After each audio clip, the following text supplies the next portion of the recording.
Buenas tardes. Bienvenidos a esta conferencia, a este webinar sobre la evolución del turismo global y las oportunidades que nos brinda desde el punto de vista de la inversión. Bienvenidos en nombre, por supuesto, de todo el equipo de GVC Gaesco. Poco quiero decir en mi introducción, tal vez simplemente que pocas cuestiones podían afectarle al turismo como la pandemia, y lo que hemos asistido en los últimos meses es a la manifestación de la recuperación de la tendencia secular del turismo. El turismo global representa un 10% del PIB, representaba antes de la pandemia, y está recuperando ese peso, y 1 de cada 10 empleos prácticamente en el mundo está vinculado al sector del turismo. También es cierto que hay una tendencia secular muy ligada a cuestiones demográficas que hacen que se afiance esa tendencia que nos dice que el crecimiento del sector es muy sólido, muy poco o menos correlacionado que muchos otros sectores en relación a cuestiones cíclicas, y por tanto vuelve a representar un sector relevante dentro del mundo de la inversión, y al cual hay que fijarse de forma determinante. No me voy a extender, simplemente hoy tenemos la suerte de contar con Javier Amo, que es el CEO de Iberia Cars, que en una primera intervención nos va a hablar desde su privilegiada atalaya de cómo ve la regulación del sector, o cuál es la evolución que están viendo y que está viendo él. Javier cumple un doble requisito. De alguna forma es una persona muy vinculada al mundo financiero, con una experiencia enorme en el mundo financiero, en el mundo de la gestión y también de los mercados de capitales. Ha estado, entre otras entidades, en Barclays Capital y como director general, y también en Barclays Bank de España. Es licenciado en Derecho por la Universidad Complutense de Madrid y es director de un prestigioso, créanme, máster en Bolsa y Mercados Financieros, al cual normalmente acudimos nosotros para recoger talento que él mismo ha formado. Por tanto, muchas gracias, Javier, por tu presencia. Será una primera intervención. La segunda intervención será de Jaume Puig, que yo creo que es bien conocido de la audiencia. Jaume es el director general y el director de inversiones de GVC Gaesco Gestión, nuestra grupo de gestión de activos del grupo GVC Gaesco, y fue, déjame decirlo, el ideólogo, el inspirador de un fondo que se llama GVC Gaesco 300 Places, 300 lugares del mundo, que invierte en compañías que prestan servicios asociados al desarrollo de esos 300 lugares más visitados, ¿no?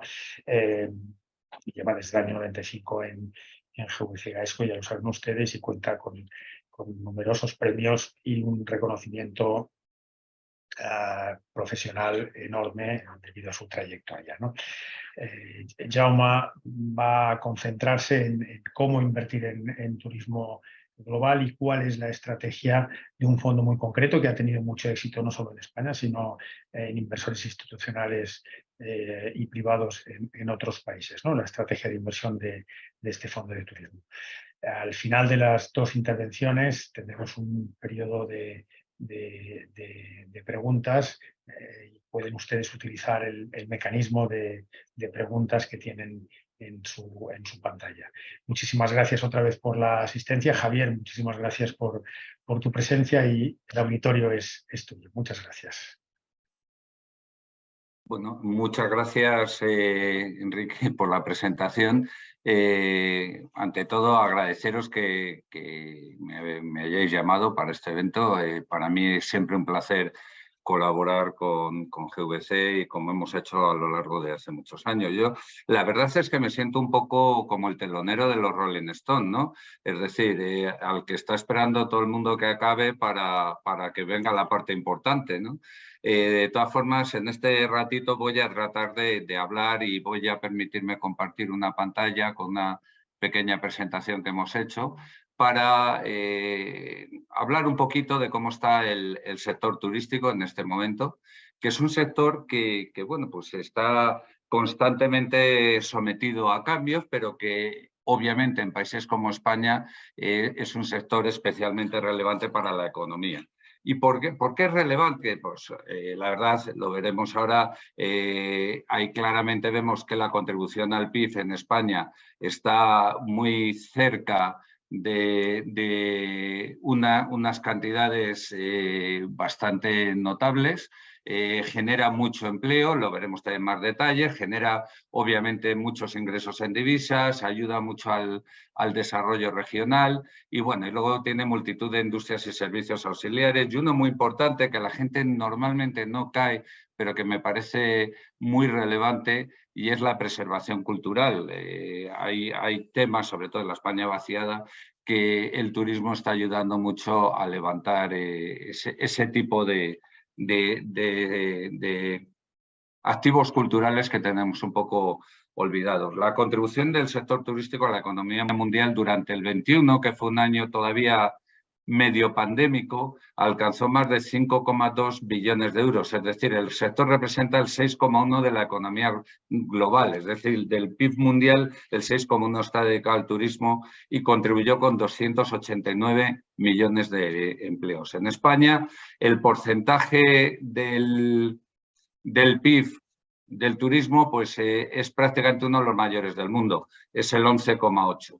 Portugal nos sigue, pero ya a distancia, es decir, que en España estamos hablando de un sector estratégico, por decirlo de alguna forma. Es un sector que abarca muchas cosas y en la que España está bastante volcado.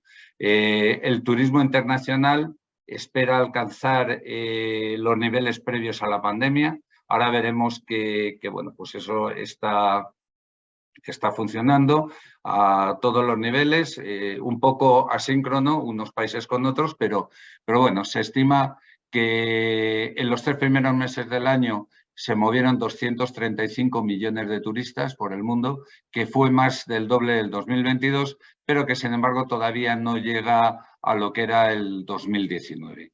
Entonces, bueno, pues ahí vemos que claramente estamos en un periodo de recuperación muy marcado. ¿Por dónde se está produciendo esa revitalización del turismo? Pues Oriente Medio tuvo el mejor desempeño, es la única región que ha superado las cifras del 2019 en un 15%. Europa está prácticamente a los niveles del 2019, estamos en el 90%, país arriba, país abajo. Prácticamente podríamos decir que estamos a punto de recuperar los niveles prepandémicos y sobre todo debido a la demanda intrarregional, es decir, europeos volando por Europa. África alcanzó el 88 y América el 85 de los niveles del 2019. Los que van peor, Asia-Pacífico. ¿Por qué? Porque, como es obvio, está muy mediatizado por China y China ha permanecido cerrado muchísimo más tiempo. Los chinos son especialmente cabezones y siguen sin vacunar a la gente con vacunas que funcionen porque han preferido funcionar con la suya propia, cuyo ratio de éxito es bastante pequeño. Con lo cual, bueno, pues a partir de ahora esto se está corrigiendo. De hecho, se nota ya un gran movimiento en China que hace que el resto del mundo, bueno, pues de alguna forma lo esté empezando a notar. La actividad, en lo que respecta a España, la actividad turística bueno, pues está ya básicamente en niveles antes del COVID.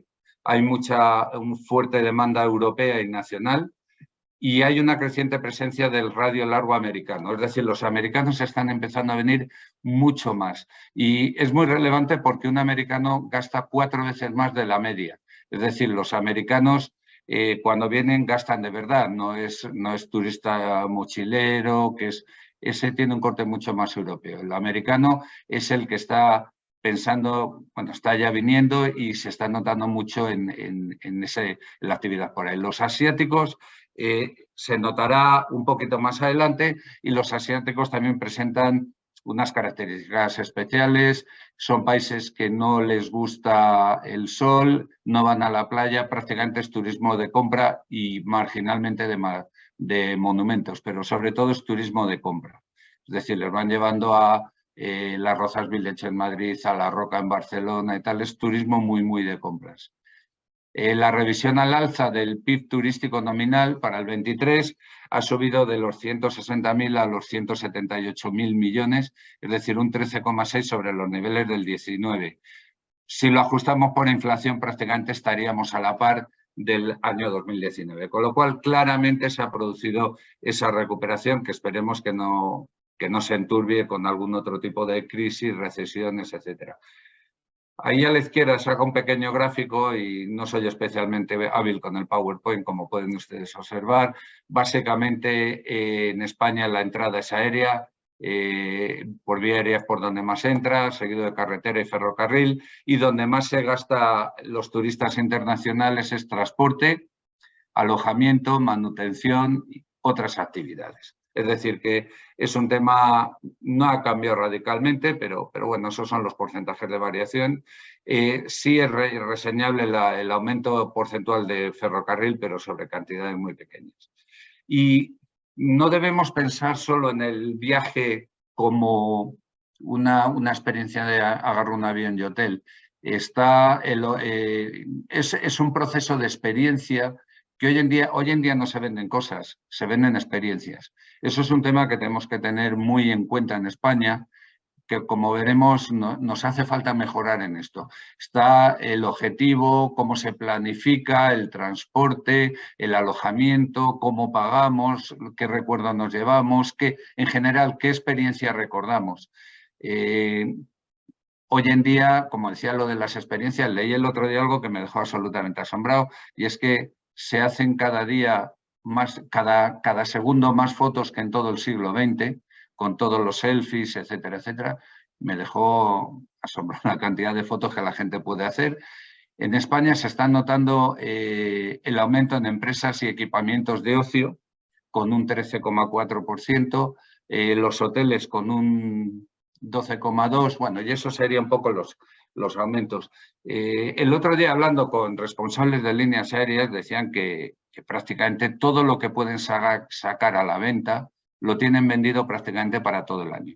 Es decir, Iberia y Europa, todos los billetes que pueden ir vendiendo, porque con antelación se pueden vender porcentajes no puedes vender el 100% de los billetes 7 meses antes, tienes que ir sacando billetes con porcentajes según se aproxima al momento del vuelo.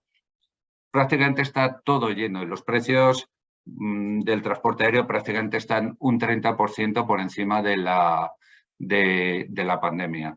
O sea, que quiere decir que las líneas aéreas se están engordando de forma notable, porque siento los aviones llenos, más caros, el petróleo no está especialmente más caro. Y otro problema, ese es el lado positivo, el lado negativo es que está la demanda, que no hay aviones en el mundo. Es decir, todas las líneas aéreas están pidiendo más aviones para abrir nuevas rutas, y no hay aviones disponibles en el mundo en este momento. La capacidad de fabricar de Airbus, de Boeing, no está a la altura de las expectativas de las líneas aéreas. El otro día leí que solo una línea aérea india había pedido 500 aviones. Un avión obviamente no se hace en 24 horas, es decir, las líneas aéreas están muy sobrepasadas por las expectativas de viajes, y los fabricantes no han quedado un poco a la altura. En España tenemos un problema de base que se viene hablando mucho, y es que nos falta un pacto de Estado para definir qué queremos ser. No puedes poner un hotel de 5 estrellas sin la infraestructura que requiere todo esto. Es decir, no solo vale que el hotel sea un lujoso, pero no puedes salir a la puerta del hotel y encontrarte con situaciones que no son las que, digamos, espera un cliente de un hotel de 5 estrellas. Nos hace falta un poco equilibrar el turismo mochilero con el turismo un poco más de élite. Además, hay que convencer a los turoperadores. El 70% de los turistas que vienen a España no son clientes que digan me voy a España, sino turoperadores. En este sentido, se están haciendo muchas cosas y se están intentando cosas. Recuerdo que justo antes de la pandemia hubo un acuerdo entre la Comunidad de Madrid y Iberia para hacer lo que se denomina stopovers. ¿Qué es un stopovers? Pues imaginar alguien que vuela, Madrid es el hub de Latinoamérica, alguien que vuela a Bogotá, Milán, y tiene que hacer parada en Madrid. El stopover consiste en que el billete de conexión te lo pueden extender hasta una semana, de forma y manera que dices, bueno, pues ya que voy a parar en Madrid, me quedo 4 días en Madrid. El acuerdo estaba en que Iberia daba validez a ese billete durante 4 o 5 días y Madrid había hecho un esfuerzo pues dando a esos clientes que decidieran quedarse, darles un ticket para moverse en transporte público, una rebaja en los hoteles, de forma y manera que hacían que se quedase mucha más gente en España. Es decir, hay un montón de iniciativas, pero lo que falta es redefinir qué es lo que queremos con la infraestructura de turismo que es necesario ir remodelando. Al final, las 5 cosas más importantes que los viajeros valoran en un viaje es, primero, los recuerdos, es decir, la experiencia, luego los lugares que visito, la relación calidad-precio, que insospechadamente aparece atrás, yo siempre pensé que iría el precio un poco por delante, la gente con la que viajo y disfrutar de algo que he planeado yo mismo. Es decir, esos son, en una encuesta que se hizo, los factores que más mueven a la gente. Entonces, España necesita claramente consolidar el liderazgo en competitividad, pero no a base de destino barato, que es lo que viene siendo.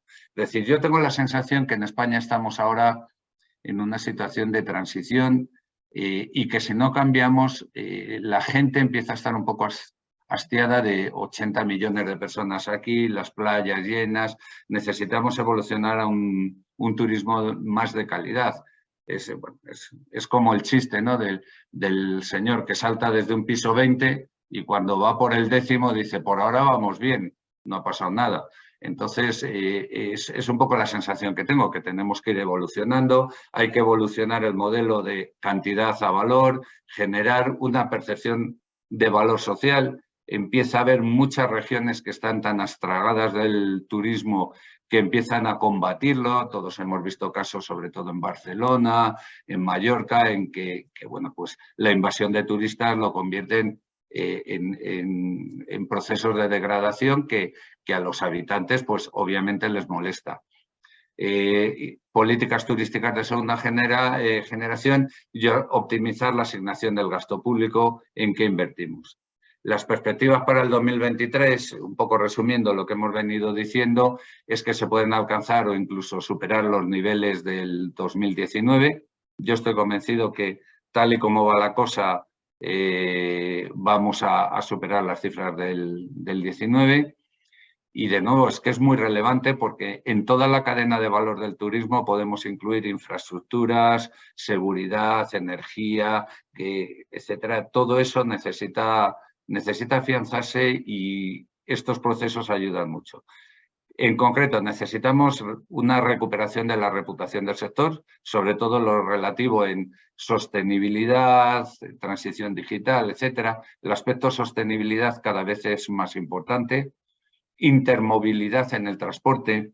No puede ser que los AVEs no lleguen a Barajas a estas alturas. Un país que vive del turismo en su 15% del PIB aproximadamente, entre el 15 y el 20, y que el AVE, el tren de alta velocidad, no esté conectado con el aeropuerto. Es un error tan del libro que francamente, ¿esto quién es? ADIF, la comunidad, etc. No puede ser una situación como esta.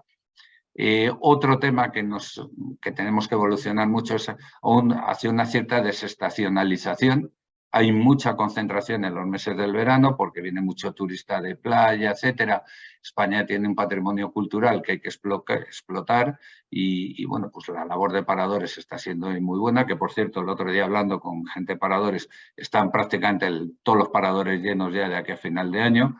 está siendo un éxito absolutamente brutal, y hay que desestacionalizar y descentralizar de la playa el turismo en España.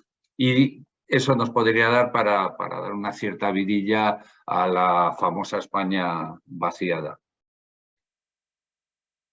Finalmente, hay otro tema que hay que empezar a mirar y es la microsegmentación. Es decir, el mundo ahora funciona con distintos grupos generacionales.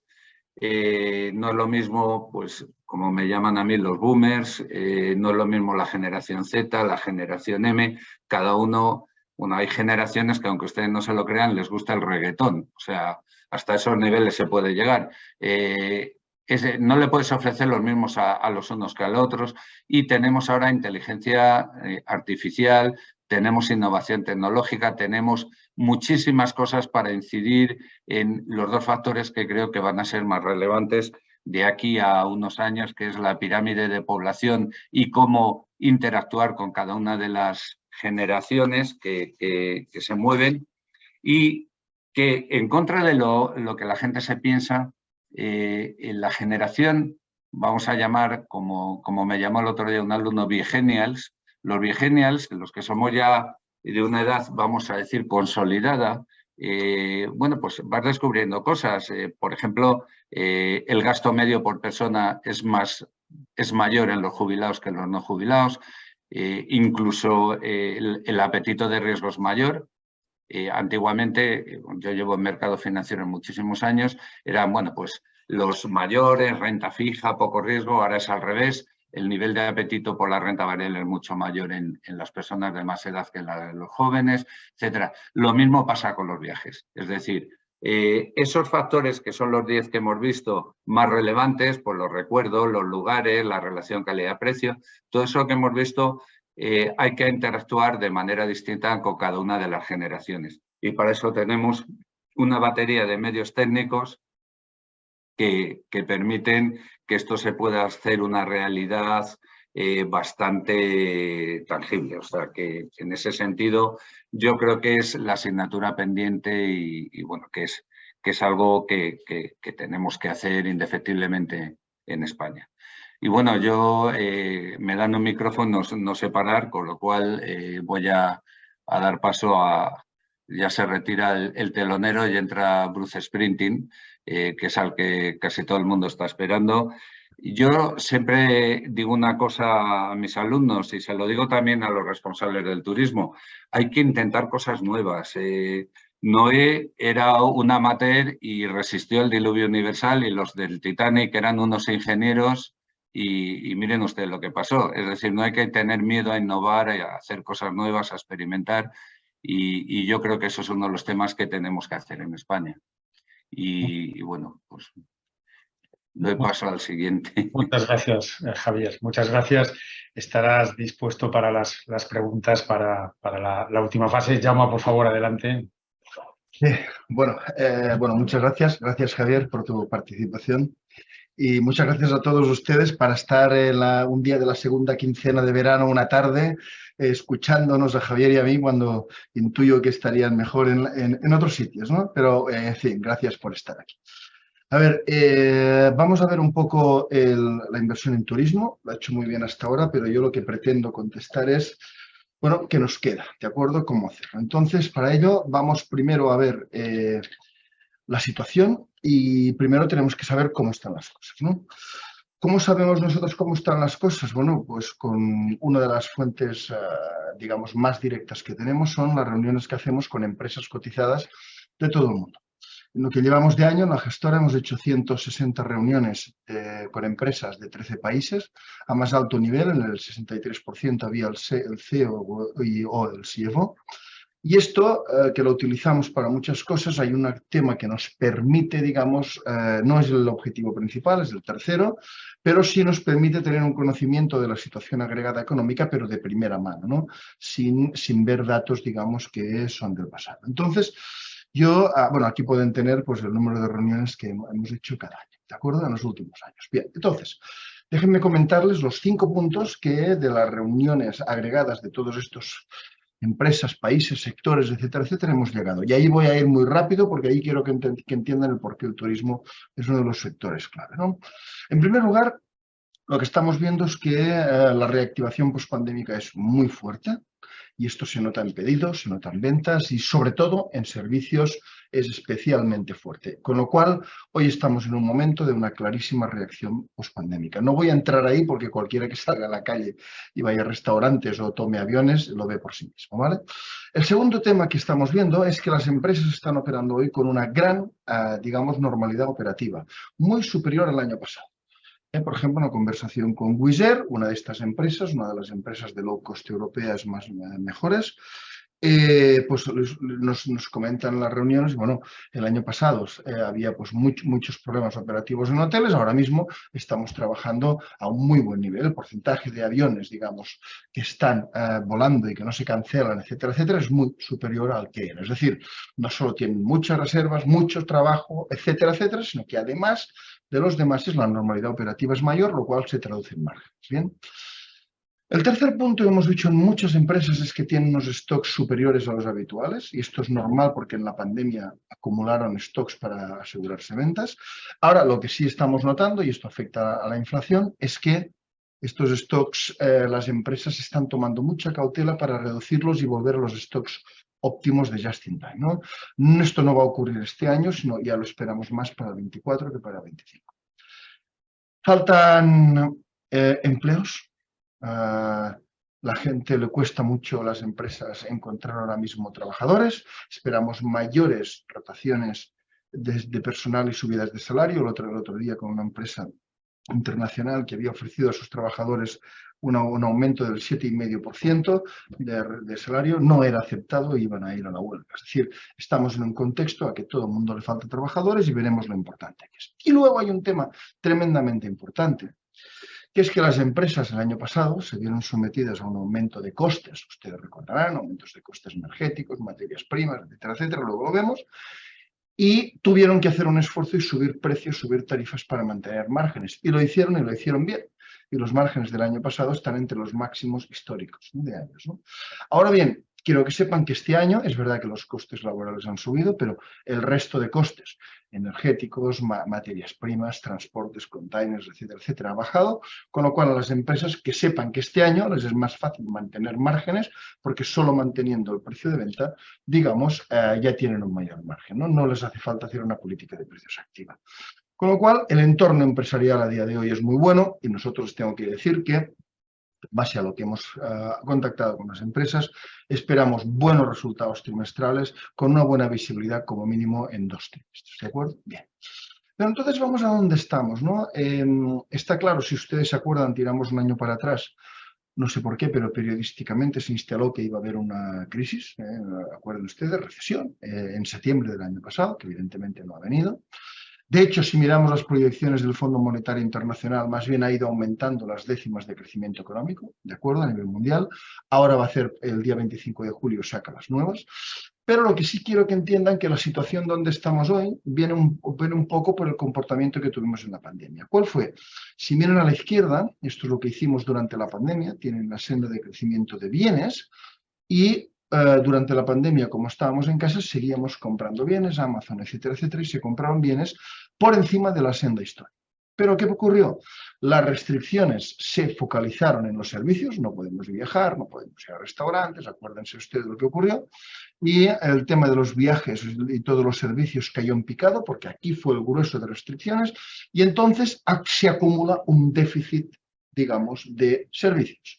Y ese déficit de servicios a día de hoy, evidentemente, se está llenando. Esto ocurrió durante el virus y a día de hoy. Entonces, ¿cuál es el dilema a día de hoy? Bien, el dilema a día de hoy es, nosotros estuvimos presentes en la WTTC Summit en Riyadh, ¿de acuerdo? Que es el evento de turismo más importante del mundo, y sin entrar en detalle de las muchas cosas que allí se trataron, solo le voy a comentar 2 puntos de vista que estaban allí.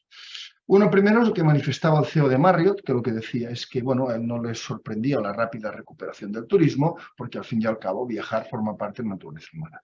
Nosotros estamos ahí en nuestros modelos, lo que prevemos es que durante 2 o 3 años la gente va, digamos, a llenar ese déficit de servicios que tuvo durante un par o 3 de años en función del lugar del mundo donde vivieras, ¿no?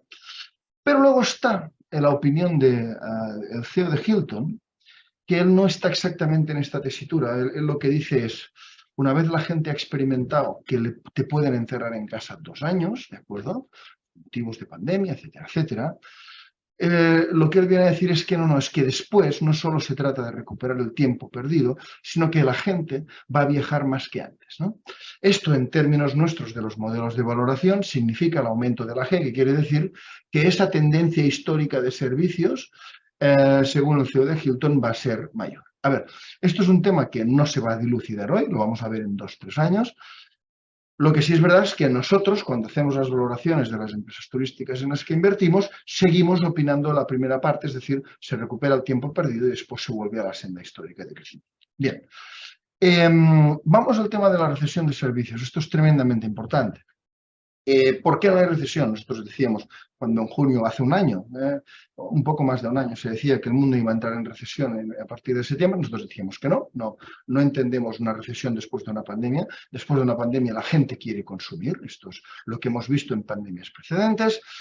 Y entonces lo que hemos visto, y aquí se lo enseño un poco en el gráfico, es que tenemos bienes, tenemos servicios, y si los servicios aguantan fuertes, no hay recesión. ¿De acuerdo? ¿Por qué? Bueno, el peso de los servicios en el PIB es mayor, ha ido incrementando, y encima los servicios son muy intensivos en mano de obra. Entonces, ¿qué ocurre? Hay muchas veces, para entrar economías en recesión, los dos tienen que entrar en recesión. Bien, aquí tenemos los PMIs de servicios, que están por encima, por debajo de 50. Como pueden ver ustedes, el último dato publicado, Estados Unidos, Japón, Reino Unido, zona euro, China, todos son estratosféricos, son unos datos 53, 54 que no son normales, son muy altos. Luego, ¿qué está ocurriendo? Que los servicios están muy fuertes de forma generalizada, con lo cual la recesión no la esperamos de ninguna de las cosas, ¿vale? Bien, entonces, para que hay gente que yo quiero que comprendan por qué el turismo está tan fuerte. Entonces, la primera cosa que tienen que saber ustedes es que hay mucho más dinero en el mundo del que había. En Estados Unidos hay un 35% de dinero ahora que antes del virus. En la zona euro hay un 22% más de dinero que antes del virus. Pero es que incluso si lo tratamos a nivel de depósitos de hogares y cuentas corrientes de hogares españoles, pueden ver que los hogares españoles ahorraron 65.000 millones el año 20, el año que no podemos gastar, 42.000 millones el año 21 y 42.500 millones el año 22. Luego, no es verdad aquella tesis, es una falacia económica que decía, no, claro, los servicios están muy fuertes, pero esto es porque la gente estará gastando el ahorro pandémico. No, el ahorro pandémico no se está gastando. Desde este año 23 hemos visto algo parecido, solo que ahora a cierta tendencia, dado que los depósitos siguen con unos déficits de retribución enormes. Hemos visto un cierto trasvase a fondos de renta fija buy and hold y a letras del tesoro, pero el ahorro sigue. Entonces, ¿cuál es la clave de todo esto? Si la gente en un año como el año pasado siguió consumiendo y siguió ahorrando y ahora sigue haciendo exactamente lo mismo, ¿cómo entender esto? Bien, para entender la situación actual, no se puede entender si las tasas de paro. Aquí tienen ustedes en Estados Unidos, desde el año 79 hasta ahora, estas son las tasas de paro, 3,6%. Pueden ver que está en mínimos. La zona euro, desde su creación, aquí tienen 97 hasta ahora, estamos en mínimos, la menor tasa de paro que hemos tenido nunca. Pero a mí la que más me impresiona es esta de aquí, del conjunto de países avanzados de todo el mundo, que en la parte derecha tienen la lista que utiliza el Fondo Monetario Internacional. Estamos en un 4,7%, zona de mínimos, cuando normalmente está entre un 6 y un 8%. Es decir, ¿cuál es el motivo, la gasolina que permite a la gente seguir gastando? Pues que tiene trabajo. Hemos visto que el número de personas, por ejemplo, en España, que tienen trabajo es lo mayor de la historia, y esto está ocurriendo no aquí, sino en absolutamente todos los sitios. Entonces, ¿la gente por qué gasta? La gente gasta porque, digamos, tiene trabajo. ¿De acuerdo? Bien. No es el ahorro acumulado lo que hace gastar, eso da tranquilidad, sino que lo que hace gastar es que la gente siga generando dinero, cosa que ocurre en todo el mundo a diario. Bien. Lo que decía de los precios, hemos visto precios cayendo. Aquí tienen a la izquierda arriba los precios de los containers que salen de Shanghái. Subieron por el virus, cayeron, lo que os decía, en torno de precios cayendo. Aquí tienen las materias primas, el índice de materias primas del CRB. Las materias primas subieron fuertemente por el virus, luego tuvieron un empujón de subida adicional por la guerra y luego esto se ha perdido absolutamente, con lo cual las materias primas hoy son más bajas de los que fueron, digamos, tras la guerra, ¿no? Ya no pongo los temas de precios del petróleo o temas de precios del gas, que es evidente que esto ha bajado de una forma importante y esto contribuye de una forma, el petróleo, de una forma decisiva a las cuentas de resultados de las compañías. Entonces, ¿qué está pasando? A ver, nosotros el año pasado, reuniones que hemos hecho con ustedes antes, decíamos, la inflación va a subir y va a bajar. Bien, esto es exactamente lo que ocurre. Aquí tienen la inflación máxima, los últimos datos de inflación y vean cómo los datos de inflación, digamos, han bajado fuertemente. Esto es lo esperado, no es o sea, esto es lo que tenía que ocurrir visto de la forma como subió. Pero ahora no estamos ante esto de forma importante. Lo que nos preocupa a todos es qué niveles de inflación van a quedar en los próximos años. Y aquí lo tienen las previsiones del mercado de hoy, extrapoladas a partir de precios cotizados. Bueno, pues que en Inglaterra en 5 años van a tener una inflación del 3,9 y en 20 años del 3,5, en Alemania del 3,1 que llegan al 2,5, en Francia 2,3, 2,7, Estados Unidos 2,4, 2,3. Lo que pueden ver a día de hoy es que las previsiones que quieren hacer los bancos centrales de que llegar la inflación al 2%, el mercado no se lo cree, pero no se lo cree ni en 5 años, ni en 10 años, ni en 20 años. Y esto, como verán, tiene su importancia. Ahora, realmente ya la inflación ya no es lo importante, lo importante es la inflación estructural, ¿de acuerdo? Y es que es la llamada la subyacente, ¿no? Entonces, ¿cómo está la subyacente? Aquí lo tienen. En Estados Unidos subió y ahora está en un 4,8%. En la zona euro ha subido, estamos en un 5,4%. ¿Por qué? Porque en Estados Unidos ustedes sabrán que contuvieron la inflación antes porque empezaron a subir tipos mucho antes que nosotros. Entonces, esto nos lleva a una situación donde estamos todos de acuerdo que los tipos de interés van a seguir subiendo este año, los de corto plazo, con lo cual se va a llegar a límites este año, pero claro, el gran conundrum, el gran problema es cómo están los tipos de interés de largo plazo, lo cual tiene una enorme influencia, no ya en renta fija, sino en qué tipo de empresas o de renta variable tenemos que comprar, ¿no? Y se lo voy a intentar explicar muy esquemático. Así como la renta variable estamos muy tranquilos, la volatilidad es inferior a la histórica, en renta fija hoy la volatilidad es superior a la histórica. ¿Qué quiere decir esto? Cuando un mercado es muy volátil, quiere decir que está buscando un equilibrio. Entonces, la renta fija de largo plazo está buscando un equilibrio. El equilibrio no lo vamos a tener este año. ¿Por qué?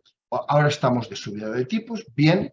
Hay un consenso en que en el segundo semestre se van a llegar a los máximos de los tipos cortos, que en Estados Unidos que va a ser 5,5, 5,75, en la zona euro 4,5, 4,75. Bien, no es eso lo importante y verán por qué. Entonces, eso no cambia los vaivenes de los tipos a largo plazo, a 10 años, a 15 años, a 20 años. ¿Por qué? Luego van a estar un tiempo parados, luego los propios bancos centrales han dicho, cuando tenga la inflación subyacente, voy a bajar los tipos cortos. Entonces, aquí empiezan a ver, hay un consenso, nosotros pensamos que los van a ir bajando hasta el 3,5, otra cosa es el ritmo. Al 3,5 se puede llegar el año 25, más que el 24, incluso se podría llegar el 26. El ritmo de bajada va a depender de lo que hagan los bancos centrales. Pero yo diría que aquí hay consenso. Bien, ¿nosotros por qué decimos que va a bajar al 3,5? Bueno, ustedes han visto que hay una inflación prevista de alrededor del 3% para los próximos años. Históricamente los tipos reales positivos son superiores, de medio punto superior, luego por eso esperamos que va a haber ahí 3,5. Yo creo que esto lo comparte todo el mercado, ¿de acuerdo? Bien, pero ahora vamos a la parte importante, que nos indica qué tipo de renta variable hay que comprar. Estos gráficos son los siguientes. Sigamos el consenso. Y ahora ya nos trasladamos al año 26. Supongan ustedes que los tipos han acabado de subir y han acabado de bajar. Lo realmente importante es hasta dónde baja, ¿de acuerdo? Entonces, si damos por sentado, esto es el caso de Estados Unidos, esto es España, estamos lo mismo, si bajan, y damos por sentado que bajan al 3,5, el consenso sigue, hasta ahí estamos todos de acuerdo que pueden bajar, pero claro, hay otra cosa de más consenso. Si juntamos dónde quedarían y juntamos esta curva es dónde van a quedar los cortos el año 26 y dónde tenemos los tipos largos hoy, estos son los tipos de mercado, hay algo que no encaja, que es la curva de tipos es plana. Y estamos también todos de acuerdo que la curva de tipos plana no es de equilibrio.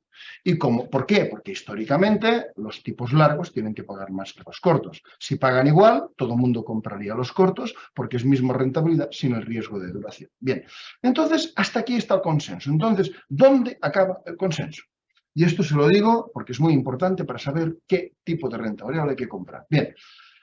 Opción 1, opción 2. Aquí la ven en verde y en rojo, ¿de acuerdo? Nosotros, evidentemente, defendemos la opción 1, que es los tipos cortos se quedan al 3,5 y los tipos largos tienen que subir. Y esto hace ir bien a una serie de empresas, ¿de acuerdo? Luego hay la opción 2, y la opción 2 lo que dicen es, no, los tipos largos se van a mantener, pero los cortos, cuando bajen, se van a situar, vamos a volver a ver los tipos al 1,5%, por ejemplo, ¿no? Lo cual quiere decir que dan por sentado, con estas perspectivas de inflación, que volveríamos a tipos reales negativos, que históricamente han ocurrido muchas veces en la historia, pero la media está muy lejos, ¿no? Entonces, por supuesto, nuestra opción es la 1, es decir, los tipos cortos se estabilizan alrededor del 3,5, los largos suben en los próximos años hasta que esto se equilibre. ¿Qué implica esto? Bueno, aquí es el tipo de compras, ¿no? Es más gobiernos que empresas, pero no entro ahí. ¿Qué implica la opción 1? ¿De acuerdo? Y la opción 1 es la estrategia de inversión, la misma que tienen ustedes de enero de este año, la misma que ya lo tienen del año pasado, etcétera, etcétera. Evitar duraciones altas, es decir, en renta fija no comprar largos, y en renta variable evitar el growth, es decir, que son las duraciones largas. En renta fija, priorizar gobiernos contra crédito, no invertir en negocios de contador, comprar value, comprar Japón, comprar seguros banca y comprar turismo global. ¿De acuerdo? Y luego lo del dólar es volver a invertir progresivamente a que vuelva al 1,15. Entonces, nosotros esta estrategia de inversión que se basa en todos estos puntos y que incluye al turismo porque pensamos que va a pasar la opción 1, esta es nuestra estrategia. Si alguien de ustedes piensa que va a pasar la 2, que vamos a volver los tipos cortos al 1,5, básicamente les diría que en vez de hacer esto que tenemos aquí, debería hacer justo lo contrario, ¿no? Entonces, para nosotros el invertir en turismo es fundamental y así ha sido en todo este tiempo, porque les he intentado explicar, esto es una, digamos, breve resumen de nuestra estrategia de inversión que es mucho más larga. Bien, vamos a la realidad. Bueno, este año está siendo excelente de renta variable. Aquí tenemos fondos nuestros y pueden ver que, bueno, yo creo que es un gran año de renta variable. Y, por ejemplo, ¿cuál es el fondo nuestro que a 30 de junio ha subido más? Justamente el 300 Places Worldwide, que es el de turismo. Es decir, que parece que toda estrategia está funcionando. Y llevamos una subida aquí del 24,89%. Es nuestro fondo más rentable que llevamos de año, aunque en renta variable tenemos muchos fondos, ¿tal? Pero, por supuesto, pueden ver que es la opción más rentable de todo. ¿Sí?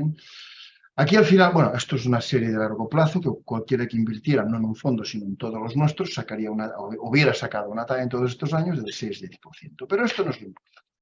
Entonces, ahora ya sabemos, digamos, que toda nuestra estrategia nos conducía a invertir en turismo como uno de los puntos claves del año. Sabemos que ha dado rentabilidad, pero ahora muchos inversores nos preguntan, bueno, ¿y ahora qué? Bueno, hemos hecho un 25% en 6 meses, ¿y ahora qué? Entonces, vamos a ver lo que le queda al turismo. ¿De acuerdo? Bien. Primero, tengo que destacar algo.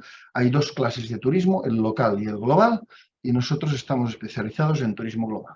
El turismo local es el que hacemos todos cuando viajamos dentro de nuestro país y vemos las 1000 cosas bonitas que hay. El turismo global es el que una persona va a otro país a hacer turismo y se comporta distinto el turismo que va a hacer el turista que va a otro país a hacer turismo que el turismo local. Se van a ver cosas distintas. Resumiéndolo mucho, el turismo local va a ver cosas bonitas y el turista global va a ver cosas únicas. ¿De acuerdo? Bien.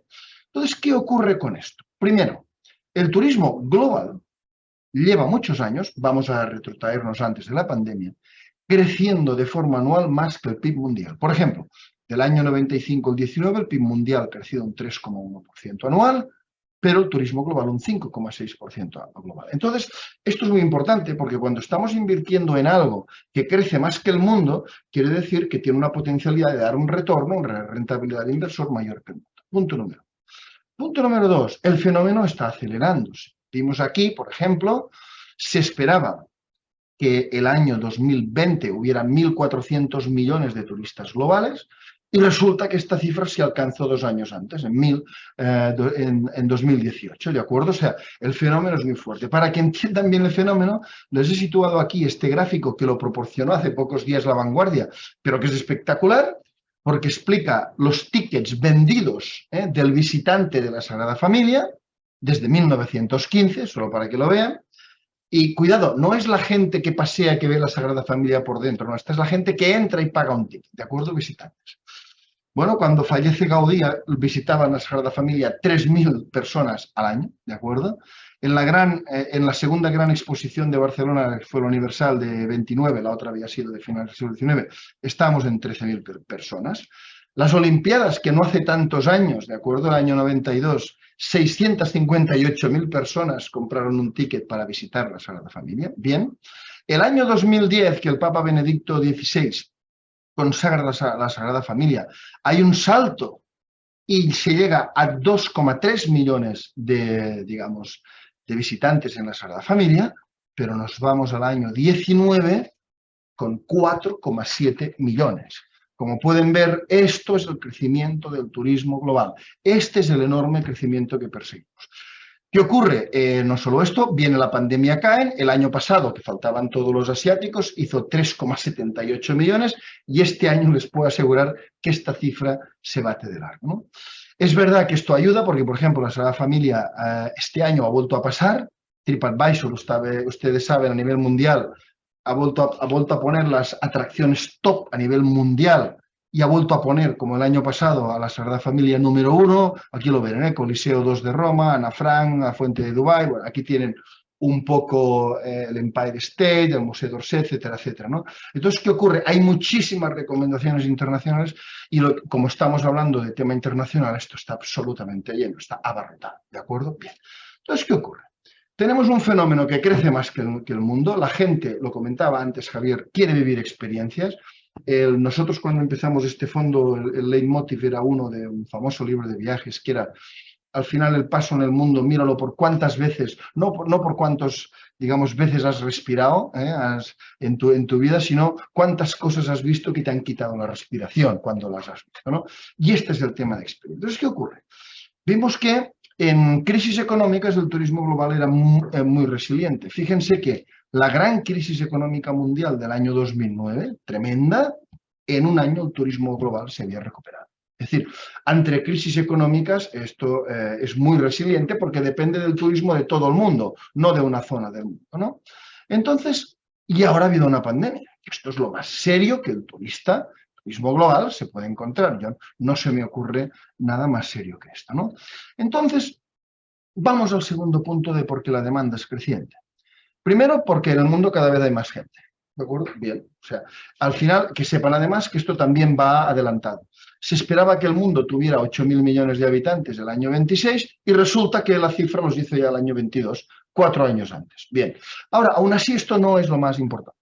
Lo realmente importante no es cuánta gente hay en el mundo, sino cuánta gente de esta que hay en el mundo es clase media, porque la clase media es la consumidora, es la que viaja. Entonces, ¿qué ocurre? Si vamos a 1950, menos de un cuarto parte de la población mundial era clase media. Ahora ya nos estamos acercando a las 2/3 partes, con una expansión tremenda en Asia. Esto lo hemos visto, todos estos enormes, ingentes personas en Asia viniendo aquí, yendo a la mitad de los asiáticos, van de vacaciones a Europa, cuando en una situación normal. Entonces, esto es un fenómeno que sabemos que es decir, mientras la clase media siga creciendo a nivel mundial como está haciendo, ahí está. ¿Y qué le queda al fenómeno? Muchísimo. Por ejemplo, solo pongo un ejemplo, los turistas, de la India, que la India tiene muchas personas que hacen turismo, van a Tailandia, sitios de al lado especialmente, ahí van muchos, son muy bienvenidos, pues solo hay un 3% de habitantes de la India que a día de hoy tengan pasaporte y puedan viajar al extranjero. Entonces, por supuesto, todos somos conscientes de que estos temas poblacionales y económicos, esto le queda un recorrido ingente, ¿de acuerdo? Bien. Y el tercer gran tema de demanda que quiero comentar, y Javier se ha referido también a esto, es que las nuevas generaciones viajan más, ¿de acuerdo? Los baby boomers, hacíamos de media unos 1,5 viajes al extranjero al año, los millennials 2,7. ¿Por qué? Porque para ellos la experiencia es más importante. Disponemos de unas estadísticas que se preguntan a millennials, aquí hay entrevistas hechas a millennials americanos, ingleses, chinos, pero por ejemplo los millennials chinos entrevistados, digamos el 40, o sea, su mayor prioridad es viajar. Viajar lo anteponen a ahorrar, a comprarse un coche, a comprarse una casa o a pagar deudas, ¿de acuerdo? Y esto va a más, ¿no? Con lo cual, este tema de demanda, pues he dicho solo 3 cosas, hay muchas más que podemos comentar, pero yo creo que 3 cosas para centrarlo, que esto tiene un camino ingente. Ahora, cuando nos dimos cuenta de la potencia del fenómeno, más que la demanda fue por el lado de la oferta. Y por eso el fondo nuestro se llama GVC Gaesco 300 Places Worldwide. ¿Por qué? ¿Qué nos dimos cuenta? Estuvimos investigando cuáles son los 300 lugares más visitados por el turista global. Nos dimos cuenta que un porcentaje enorme del viajero internacional va a esos lugares. Y claro, ¿saben ustedes lo que es saber que esa persona de la India que va a ser clase media, que aún no lo es, lo va a ser el año que viene o dentro de 2 años, y va a querer viajar, ¿saben lo que es saber y a dónde va a ir? Esto es la parte de oferta. Bueno, pues ya sabemos que va a ir a Nueva York, a París, a Londres, a Roma, etcétera, etcétera, ¿no? Con lo cual, el fondo, lo que invertimos es, para capturar el fenómeno, invertimos en aquellas empresas del sector, que luego hablaremos cuáles, pero más dedicadas a estos 300 lugares. Esto para nosotros es un trabajo ingente. ¿Dónde vuelan las líneas aéreas? ¿Dónde tienen los hoteles ubicados, las cadenas hoteleras? Etcétera, etcétera, etcétera, ¿no? Y esta lista es muy estable en el tiempo. En los últimos años hemos visto cómo ha entrado Dubái, Abu Dhabi con sus ingentes inversiones y sabemos, con lo que está haciendo Arabia Saudí, que es ingente, nadie en el mundo se ha gastado 6 trillones americanos de dólares hasta el año 2030 en turismo y sabemos que Arabia Saudí se va a añadir a la lista, ¿no? Pero en general esta lista es bastante estable, el Gran Cañón es el Gran Cañón, Venecia es Venecia, etcétera, ¿no? Bien. Otro punto es que no solo las localizaciones lo sabemos, sino que dentro de áreas del mundo está muy determinado, ¿no? Por ejemplo, en destinaciones, en número de viajeros, el número 1 mundial es Francia, segundo España, tercero Estados Unidos. En el gasto que efectúan los viajeros es el mismo, pero cambia de orden. Donde más dinero se gasta el viajero es en Estados Unidos, segundo en España, tercero en Francia. Y luego, no olvidemos que en España conocemos muy bien el fenómeno porque, a ver, el fenómeno es muy antiguo aquí y además gozamos de una gran posición en competitividad, en términos de seguridad, infraestructura, etcétera, etcétera, ¿no? Con lo cual es un fenómeno que conocemos muy bien. Entonces, ¿dónde invertimos? Porque hay gente que puede pensar que el turismo global es algo así como líneas aéreas y digamos, y hoteles. Sí, no, sin duda. Primero, en empresas que se utilizan para planificar el viaje. Esto incluye empresas como Booking, ¿de acuerdo? Por ejemplo, para todos lo hemos utilizado. Quien quiera tour operadores, empresas como TUI. Los australianos utilizan Flight Central Group. Luego están las empresas de reservas B2B. O tenemos empresas como Samsonite. La gente viaja con maletas o con mochilas y evidentemente pues empresas como estas, ¿no? Luego un hub de viajes, sin duda alguna, ¿de acuerdo? Nosotros tenemos pues los aeropuertos de París. Tenemos AOT, por ejemplo, aeropuertos de Tailandia, que todos ustedes que han ido a Tailandia, todos han utilizado sus aeropuertos de esta compañía, sin duda. Tenemos AENA, por ejemplo, perfecto, como uno de los países que más se visita. Pero luego tenemos Dufry, que tiene el 25% de tiendas de aeropuertos en todo el mundo, o empresas como Central Japan Railway, que opera el Shinkansen, que es esta especie de metro de aves, ¿no? Que vamos, con una puntualidad tremenda, y esta es la compañía que opera el tramo más bueno, que es el entre Osaka y Tokio, ¿de acuerdo? Bien. Y luego, por ejemplo, por mar, tienen ustedes las de cruceros, las Carnival, Royal Caribbean, etcétera, etcétera, o algunas un poco más especializadas como Lindblad Expeditions, que es un crucero de tipo muy expedicionario, National Geographic, es mucho más caro que el resto de cruceros, vale 7 veces más, pero tú vas con científicos que te explican en Galápagos, en Antártida, etcétera, ¿no? Por aire, pues tenemos empresas como Singapore Airlines, temas de grandes traslados.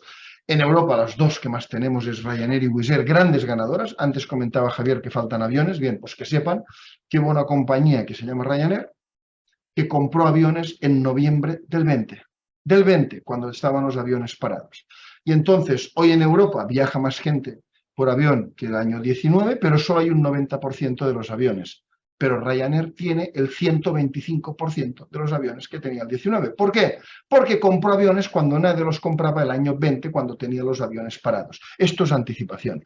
La mayor parte de compañías están comprando aviones ahora y, por supuesto, Airbus y Boeing no dan una hostia. Bien, muy bien. Entonces, por ejemplo, y esto, cuidado, aparte de líneas aéreas, esto incluye empresas como Do & Co, que es la número 1 del mundo en catering para aviones, aparte de otros eventos como Fórmula 1, mundiales, etc. Bien. Incluye también empresas por carretera, Trigano, número 1 en Europa en autocaravanas, Six, un rentacar evolucionado de nueva generación, o empresas como Autogrill, que todos ustedes conocerán, aunque ahora últimamente Autogrill se ha fusionado con DUF, en lo que consideramos una buena operación. En todo el tema de hospitalidad, por supuesto, tenemos acciones en Meliá o tenemos acciones ya en empresas, digamos, de más lujo o generalistas. Tenemos Meliá, Accor, entre otras, pero de más gran lujo, pues tenemos el Mandarín, el Shangri-La. Pero cuidado, también tenemos empresas como Tecnogym, que tiene una cuota de mercado espectacular en los gimnasios de los hoteles de mayor, digamos, de mayores estrellas. Tiene una cuota de mercado tremenda e increciente. Y hay muchos motivos para comprarla. Y además invertimos en otras empresas más de destino final y de otras cosas, como pueden ser Walt Disney, como puede ser Wynn Macau, Visa, TripAdvisor, Starbucks. Hay gente que decía, ¿Starbucks? ¿Cómo es que compráis Starbucks? Bueno, pues hay un fenómeno que conocemos muy bien, que es que, por ejemplo, los americanos cuando van por el mundo, y cuidado, no solo los americanos, le pongo el recurso fácil, pues van mucho a los Starbucks. ¿Por qué? Porque si es Starbucks se sentirán como en casa, saben lo del wifi, etcétera, etcétera, etcétera, ¿no? O sea, el turista global, por ejemplo, ¿cómo es que hay turistas globales que van a McDonald's? Pues a mí, cuando voy a un país, me gusta más probar todo lo que es local, no se me ocurriría, pero hay mucha gente que tiene este comportamiento, ¿no? Entonces, lo que les quiero decir es que invertimos, nuestro concepto de global es tremendo. Ahora tenemos 44 empresas que estamos invertidos, el 50% en Europa, 32 americanas, 12 asiáticas, 2 y pico Japón y una australiana. Y los hoteles y aerolíneas pues pesarán pues entre las dos un 35%. Son importantes, sí, para cruceros, aeropuertos, reservas, comercios, alquiler de coches, agentes, etcétera, etcétera, etcétera, ¿no? Con lo cual quiero que entiendan que esto está ahí. ¿Cuáles son nuestras mayores posiciones estas? Carnival, número 1 de cruceros del mundo, Meliá, no hace falta presentarla, Dufry, Accor, Booking, Ryanair, Wizz Air, Royal Caribbean, Sixt o TUI, ¿no? Y luego, lo que quiero que entiendan es, bueno, que como estamos invirtiendo ahora depende de lo que pasó en el virus. Este es un indicador de la Universidad de Oxford, de las restricciones que vivimos en el virus. De 0 antes del virus se llegó a 80 y luego paulatinamente fue cayendo hasta ya 31 de diciembre del 22, ya no lo miramos más. Nosotros pensábamos que China, digamos, aquí así lo decíamos en las presentaciones de estrategia, iba a abrir entre octubre y marzo, octubre 22, marzo 23, al final abierto en enero 23. ¿Qué esperamos del turismo chino este año? Pues algo parecido al americano el año pasado. Es verdad que algunos americanos vinieron a Europa, pero la gran mayoría, el gran país beneficiado del turismo europeo, americano el año pasado fue México, ¿no? Será por aquello de decir, bien, es el primer año que puedo salir fuera de mi país, pero por si acaso no me quedo muy lejos, no fuera que pueda volver en coche, ¿no? Este año esperamos de los chinos lo mismo. No esperamos que se cumpla que el 50% venga a Europa, que es lo normal, sino esperamos Tailandia, Malasia, tal, Japón. Es decir, el primer año que uno puede salir, y nosotros estuvimos 2 años cerrados, ellos 3, normalmente vas a sitios más cercanos. ¿Bien? Y también les tengo que decir, y esto ahí podemos hacer una tesis al respecto, que durante un tiempo los países más exportadores de turistas fueron los más restrictivos en medidas COVID. Esto tiene muchas implicaciones económicas y como yo mismo tenía esta tesis y la oí de boca de Theresa May, que esto había ocurrido meses después, o sea, refuerza nuestra tesis, pero no es ahora la intención de explicarles con esto, ¿no? ¿Dónde estamos? Bueno, la recuperación de vuelos se ha comentado, aquí en este cuadro tienen lo último. Hoy a nivel global los vuelos están un 7% por debajo del año 19, los domésticos solo un 6% y los internacionales un 11%. Pueden ver, por ejemplo, si ven a China, los domésticos están por encima, 14%, pero los internacionales un 51%. Lo que les comentaba de que primero cuando puedes salir vas a entornos más cercanos. Bien. Ahora, la recuperación es meteórica, pero es que no es una recuperación de ahora. Ya en el cuarto trimestre del año pasado era meteórica. Por ejemplo, ¿qué observamos en el cuarto trimestre del año pasado, 22, contra el cuarto trimestre del 29? Bueno, observamos que las reservas eran en un 14% superiores a las del año 19, reservas hoteleras. Es verdad que había mucha, del año 19, ya no comparamos 21, 20, etcétera, etcétera.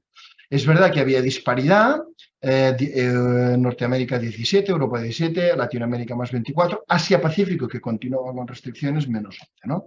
Y también detectamos un comportamiento que es que aunque el gasto en hoteles es superior, hay un pequeño tema que es que las reservas son un 3% de noches menos que el año 19, pero pagan los hoteles un 15% más caros, ¿no? Entonces, que esto es un poco las familias. Aunque esto estaba en -7, ya estamos en el -3 y veremos los nuevos datos. A ver, no, yo tengo muchos datos de lo fuertes que están las reservas, de lo fuerte en que están todos, pero como todos ustedes lo ven cuando salgan a la calle, no quiero estar ahí. ¿Qué implica la pandemia de cara a nuestras inversiones en empresas turísticas, ¿no? Primero, ampliaciones de capital. De las más de 40 empresas que teníamos, solo 9 necesitaron una ampliación de capital, lo cual estoy muy satisfecho de la selección a nivel financiero que habíamos efectuado de las empresas. ¿Por qué? Imagínense empresas que te dicen prácticamente durante 2 años no puedes trabajar o puedes trabajar muy poco.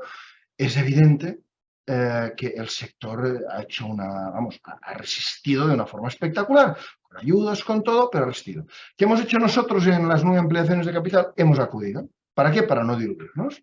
No hay problemas en ampliaciones de capital siempre y cuando acudas a las mismas. Y esto es lo que hemos hecho, ¿bien? Pero además estoy muy contento por ciertas cosas, empresas que teníamos, o sea, esto avala bastante, yo creo, nuestra selección. ¿Por qué teníamos acciones de SIX modelo ganador y no de Hertz modelo perdedor, Chapter 12 en Estados Unidos? Bueno, pues ¿sería casualidad o sería que nuestro análisis de los modelos de negocio fue bueno? ¿Por qué teníamos acciones en TUI, que es ganadora, y no en Thomas Cook, que quebró? Bueno, pues quiero pensar que lo seleccionamos bien, ¿no? Pero además, enormes ganadores de la pandemia, empresas como Trigano, autocaravanas, saben ustedes el gran boom de las autocaravanas, cuando la gente rehuía el contacto social, pero sigue ahí. Nosotros compramos autocaravanas sencillamente porque los baby boomers son grandes compradores de caravanas. La gente compra autocaravanas sobre todo cuando se jubila. Bien, luego, modelos ganadores. Los modelos low cost. Ryanair y Wizz Air fueron las 2 únicas compañías aéreas que el año pasado, que es el 22, volaron más en Europa que el año 19. Todos los demás volaron menos. Ellos ya volaron más el año pasado. Este año no se lo digo, ¿no? Por valoración hemos comprado empresas que seguíamos y que antes encontrábamos caras, Airbus, Beneteau, DJCDecaux, Do&Co, Dalata, etcétera, etcétera. Y luego hemos tenido unas oportunidades de inversión absolutamente espectaculares en líderes mundiales, Carnival, Dufry o los mismos aeropuertos. Solo teníamos casi un 8% de aeropuertos el año 14, el año 19, y la caída nos ha permitido comprar aeropuertos que van muy buscados y suelen ser caros, no muy buenos. Bien, y ahora creo que comprendan algo que es esencial, y les voy a poner 2 ejemplos, para que entiendan que si bien el fondo ha subido mucho, todo está por hacer. Y quiero que lo comprendan, ¿no? Vamos a ver. Aegean Airlines, que es una compañía que se utiliza mucho para, digamos, volar a las islas griegas, ¿de acuerdo? Y Carnival, número 1 del mundo de cruceros, ¿no? ¿Qué ha ocurrido? Aegean Airlines, en diciembre de este año, cotizaba 5,29 y ahora cotiza 12,30. Ha subido este medio año un 132%. En medio. Y Carnival cotizaba 8, ahora están 18, ha subido un 125%. Bien, entonces hay gente que nos dice, no han subido demasiado. Y el tema es muy sencillo. Miren, quiero que entiendan que cuando una empresa tiene que cesar la actividad y tiene que tomar deuda para pasar ese impasse, sus ratios de deuda contra balance se desequilibran. Y durante un tiempo, los inversores no están preocupados en lo que gana la empresa, sino sobre todo están preocupados en si habrá que hacer o no una ampliación de capital. Y dicen, bueno, si esta empresa se fuerza en algún momento a hacer una ampliación de capital, me espero e iré en aquel momento que probablemente consiga mejor precio. Entonces vamos por partes. Por ejemplo, Aegean Airlines, antes del virus, es una empresa sin deuda. Esto es el ratio de deuda financiera neta contra capitalización bursátil, contra valor bursátil. No tenía. El año 22 tiene un ratio de 1. La deuda es igual a lo que vale en bolsa, 1,02. Y aquí la gente, ¿por qué no se compraba? ¿Cómo es que esto acabó en 5 euros en diciembre? Porque la gente no miraba que esto cotizaba un PER de 4 veces, sino miraba si habría que hacer la ampliación. Entonces, ¿qué pasa? Una vez se ha producido solo la subida de la cotización, solo por el efecto de la subida, ahora mismo el ratio de deuda ha caído a 0,38. solo porque ha subido la cotización. ¿Qué ocurre? Ahora nadie mira ya el riesgo de ampliación de capital y ahora miran múltiplos, por ejemplo, y esto cotiza a 7,5 veces a 2 años y 5,9 veces a 4 años. Claro, queda muchísimo recorrido. Vamos a Carnival, líder mundial, lo mismo, tiene un ratio de deuda financiera neta a market cap de 0,68. A ver, los ceros son caros, siempre es una empresa que por definición tiene deuda, pero tras el impasse, la caída de la cotización, la subida de la deuda, este ratio le va a 2,55. ¿Alguien está mirando que un líder mundial no se puede comprar un PER de 9 o 10? Estamos hablando de líderes mundiales, que esto tiene que ser mucho más caro. No, la gente miraba ampliación de capital. ¿Qué ha pasado? Ha subido fuertemente, ahora el ratio es mucho más normal, 1,35, y entonces una vez la gente dice ya no va a haber ampliación de capital, empieza a mirar ratios, y empieza a ver pues ratios 13, 7. Dicho de otra forma, y se lo resumo, hay empresas que precisamente porque han doblado, ahora están en condiciones de volver a doblar, ¿de acuerdo? Y quiero que entiendan esto. De Carnival, que está en 18, nosotros tenemos un valor fundamental de la acción de $40. 25, primer punto, 40. Cuando estaba abajo, estábamos solos diciendo esto. Ahora, afortunadamente, empiezan a ser analistas que empiezan a decir algo. ¿Por qué? Porque empiezan a mirar en estos momentos, digamos, este tema, ¿no? Bueno, decirles que en el fondo nos han opado 3 empresas, Atlantia, el año pasado, Dunkin' Brands, el año 20, y SAVE, el año 17, que SAVE opera los 2 aeropuertos de Venecia, el de Marco Polo y el de Treviso, los que están más cerca. Y estas OPAs, el precio nos pareció razonable y acudimos a él, ¿de acuerdo? Bien. Luego comentarles las rentabilidades, ¿de acuerdo? Esto es la clase institucional, antes les he dado la clase minorista, esto tiene la institucional, y hay algo que es tremendo, es antes del virus, aquí, esta clase institucional acumulaba una TAE de alrededor 10%, ¿de acuerdo? Bien. Ahora, con la caída y tal, y pasado el precio, si se fijan, aún no hemos llegado al precio anterior, ahora la TAE ha bajado, 4,7, claro, porque ha pasado más tiempo y tal, ¿no? Y es verdad que este mes de enero fue muy bueno, 17%, el mes de junio ha sido muy bueno, 8%, no han sido los mejores meses, en febrero del año pasado hizo un 22%, y el mejor mes, que subió un 32%, fue el de noviembre del 20, que es el que se descubrió la vacuna de Pfizer, ¿no? Bien, entonces, bueno, decirles lo siguiente, ahora mismo tenemos 3 fondos que estamos gestionando. El primero que empezamos es el nuestro de aquí, que lo empezamos el año 14, que es la línea roja, que aquí está superpuesta. Este fondo ya ha subido muchísimo en patrimonio, ¿de acuerdo? De hecho, es el fondo mayor que tenemos nosotros, bien. Luego, el año 19, hemos sido la primera gestora española que invierte fuera de la Unión Europea, ¿de acuerdo? Nosotros invertimos también en Luxemburgo, estos sitios y tal, pero una gestora japonesa que nos vio el fondo dijo, esto es fantástico y queremos el fondo. Y este fondo nosotros es un clónico de nuestro fondo de aquí. Bien, ¿qué pasó? Si se fijan ustedes, empezó 7 meses después de empezar el fondo, entra la pandemia, lo mejor que le puede ocurrir, pero en lugar de acabar con el fondo, esto es el azul, los inversores japoneses empiezan a comprar. Hay un tema diferencial en agosto-septiembre del año pasado. Nuestros inversores de aquí no compran más y los japoneses en la segunda mitad de agosto y todo septiembre, cuando estaban cayendo las acciones, es tremendo. El año pasado cayeron acciones turísticas cuando la realidad de las empresas batió mucho a todas las expectativas, ¿no? Entonces, ¿qué pasa? Los japoneses han ganado muchísimo dinero, solo los que compraron en agosto y septiembre, digamos, han ganado 40-50% en pocos meses, y ahora lo que hemos visto es que ellos, que compraron mucho, han tomado beneficios, han vendido, volvemos a que nuestro fondo es mayor, aunque el fondo de ahí pues también supera los 100 millones, ¿no? Y luego finalmente, ahora a finales de mayo, hemos empezado el tercer fondo, que está aquí abajo, que es el fondo de Luxemburgo. O sea, a día de hoy tenemos 3 fondos distintos de turismo global, y espero que tengamos más, ¿de acuerdo? Ya anuncié que haríamos una sociedad de capital riesgo para invertir en empresas turísticas no cotizadas, porque las estamos viendo y nos hemos dado cuenta que podíamos hacer una sociedad de capital riesgo. Algún producto que vamos a hacer más aparte de esto, que ya lo hablaremos en septiembre, más luego que sepan que en unos 5 países en el mundo pretendemos que algún otro país haga un fondo tipo el fondo japonés, ¿de acuerdo? Bien, con lo cual conocemos muy bien el sector, es una de nuestras grandes especialidades y le vemos un crecimiento enorme. Entonces, la última diapositiva es para intentar, digamos, responder a la pregunta. Habiendo subido un 26%, 25, 26 este primer semestre del año, ¿esto se ha acabado o no se ha acabado? Espero con lo que les he explicado del largo plazo que no, que ese fondo no lo constituimos por la pandemia, sino por su gran potencial a largo plazo. Bien, pero ahora vamos a este momento. Entonces, hay este gráfico que yo me comprometí a seguir dándolo durante tiempo. Y este gráfico, bueno, esto es el valor liquidativo del fondo español. Había subido fuertemente, ya no pongo la subida anterior y solo pongo la caída por el virus. Bien, cuando cayó por el virus, estábamos nosotros en septiembre del 20, no se había anunciado la vacuna, que es en septiembre del 20, el momento en que hicimos esto es aquí, en esta línea de aquí, y lo que hicimos es calcular 3 escenarios, ¿ven? El amarillo, el azul y este gris. Y los 3 escenarios para los años 2021, 22, 23. Bien, ¿qué hicimos? Había, si ustedes se acuerdan, ahora ya queda lejos, pero había una gran opinión que decía: el turismo global jamás va a volver a ser el mismo de antes, ¿de acuerdo? O sea, que la gente viajaría menos, que tendría miedo y tal. Entonces, esto era el escenario amarillo, ¿ven? Este de aquí. Luego había, perdón, el escenario de consenso, que es el azul. Estamos hablando de escenario de consenso de septiembre del 20, que toda la recuperación ha batido cualquier expectativa del momento. Y aquí teníamos a nuestra expectativa.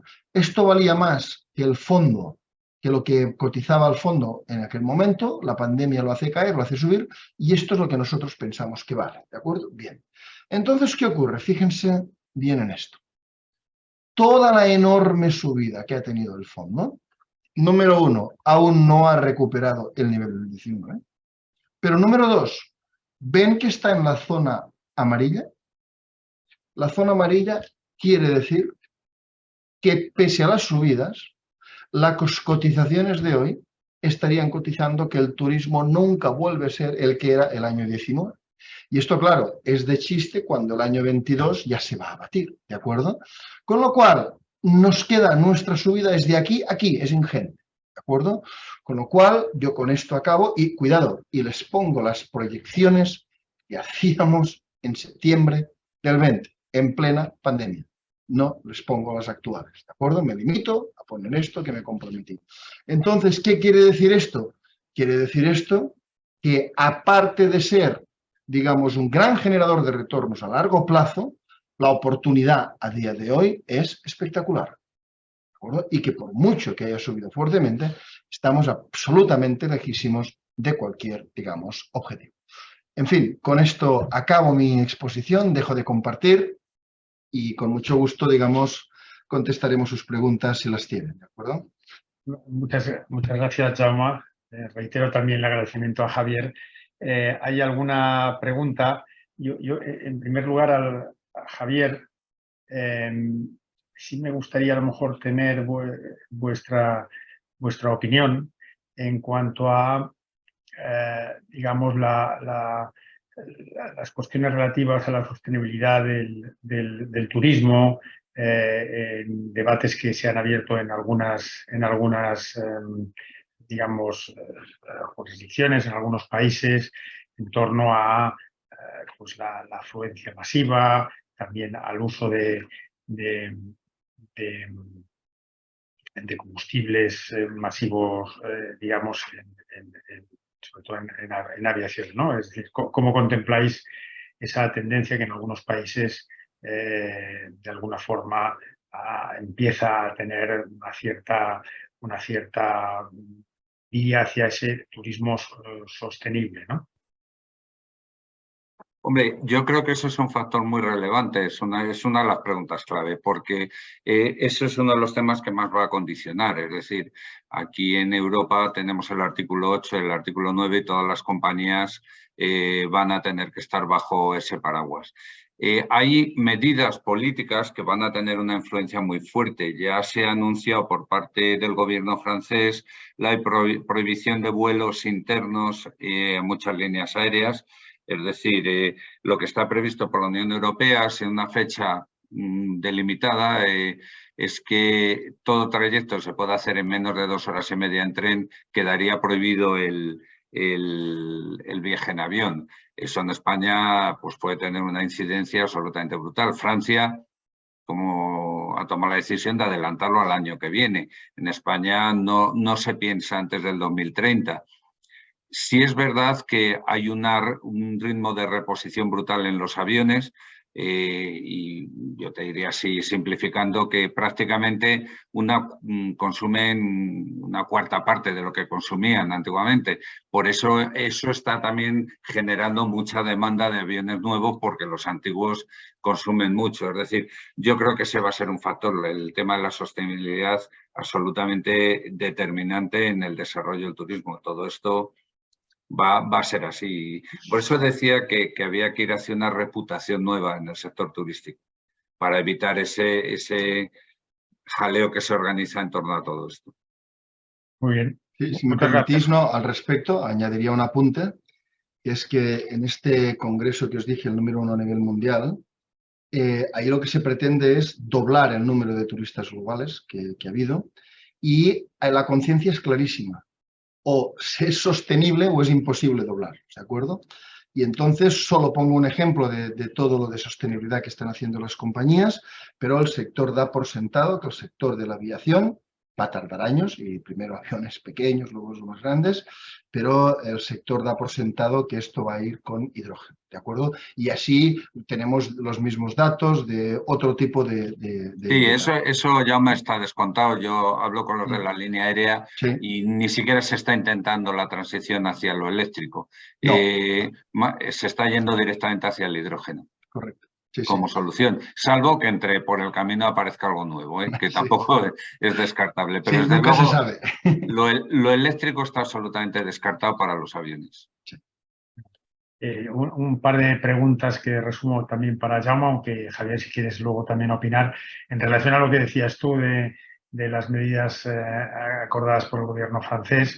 Hay una pregunta que viene a decir, ante la perspectiva de potenciar el transporte de ferrocarril en Europa, conexiones entre ciudades y capitales europeas, no sé cómo contempláis desde el punto de vista de la inversión, Jaume, la inversión Bien. en compañías vinculadas a este tipo de infraestructuras. Sí, aquí hay dos cosas. Uno son en términos económicos. En términos económicos siempre se ha considerado que la distancia límite son unos 600 kilómetros. Es decir, que los trenes de alta velocidad son mejores para distancias inferiores en 600. En 600 se equilibra bastante, digamos, entre tren y avión, y por encima de 600 el avión es imbatible. Por eso Francia, cuando hace esto, lo está haciendo, digamos, para, distancias relativamente pequeñas. Es decir, la medida va en consonancia con la rentabilidad económica, ¿no? Entonces, ¿qué ocurre? A ver, para el turismo global esto es muy poco relevante, porque que llegue en avión o que llegue en tren es poco relevante, pero las distancias que, digamos, el turista global tiene suelen ser superiores a los 600 kilómetros. Luego se considera que esto a nivel de un país puede ser muy importante, pero a nivel internacional es tremendamente menos importante, ¿de acuerdo? Entonces, no es tan fácil invertir tampoco en empresas, digamos, ferroviarias, ¿de acuerdo? Cotizadas, y menos que tengan un enfoque, ya sabéis que esto está muy dependiente de cada país, y menos que tengan un enfoque internacional, ¿de acuerdo? Con lo cual, de momento, nosotros en la parte internacional, ahí no es la única, digamos, ferrocarril que tenemos que Aves, es la compañía que he mencionado antes, que es Central Japan Railways, que opera esto, ¿no? Para lo demás le queda un largo recorrido, y para el turismo local puede ser importante, pero para el global mucho menos. Las líneas aéreas también se ven afectadas, O sea, si a Lufthansa le prohíben el Frankfurt-Múnich, el Múnich-Hamburgo, claramente, pues como aquí en España, si se viene a aprobar esa norma de 2 horas y media, prácticamente solo se podría hacer Barcelona-La Coruña y Barcelona-Sevilla. Bueno, y Canarias. Bueno, y Canarias igual. Pero Bueno, y todo, Baleares. sí, todo lo demás estaría muy condicionado y las líneas aéreas por la parte local tendrían bastante erosión de la cuenta de resultados. Sí. Muy bien, gracias.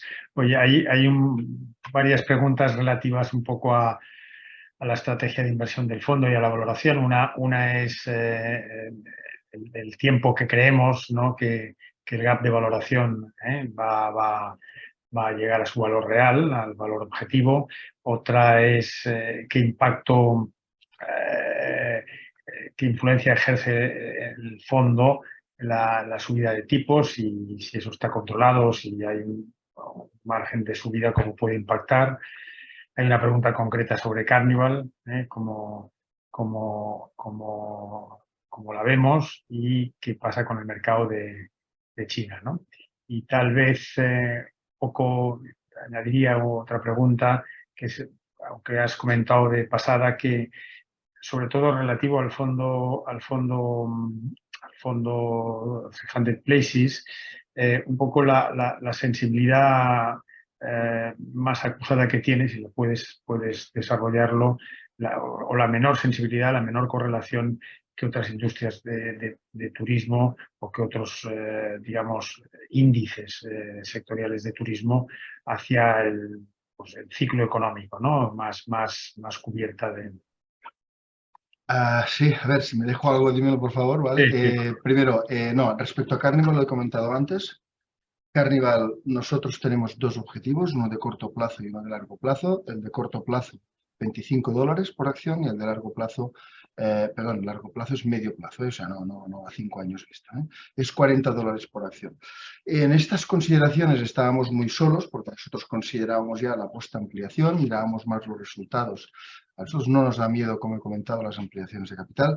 Entonces, ¿qué ocurre con esto? Pues que si miráis un poco el consenso que había pues hace nada, pocos meses, la gente les daba valoraciones de $11, $12. Una vez están 18, $19, ahora empiezan a haber unas masivas subidas al alza de recomendaciones, ¿de acuerdo? Carnival es la número 1 del mundo.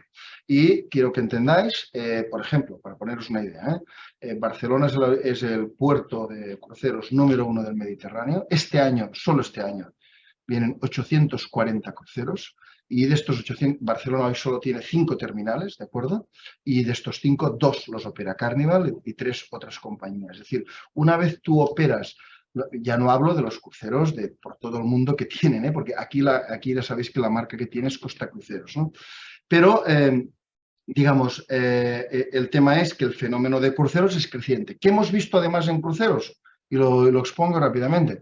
Hay dos tipos de cruceristas. Los cruceristas, no sé, integristas, o llamémoslo como quieran. O sea, hay gente que acumula cruceros. Hay un perfil tremendo de gente que... ¿Cuántos cruceros has hecho? 20, 25, esto es así. Pero luego está lo que nos gusta ahora están todos, la demanda es espectacular. Bueno, aquí solo hace falta salir y lo vemos enseguida. Y entonces el tema es que además en la demanda hay muchísimos nuevos, digamos, personas que es la primera vez que lo hacen. Y un porcentaje de estos se van a convertir en cruceristas empedernidos. El tema y aparte, los cruceros, una vez tienes los mejores lugares, es muy complicado que nadie te saque de ahí. Con lo cual, Carnival para nosotros es una compra, digamos, clarísima.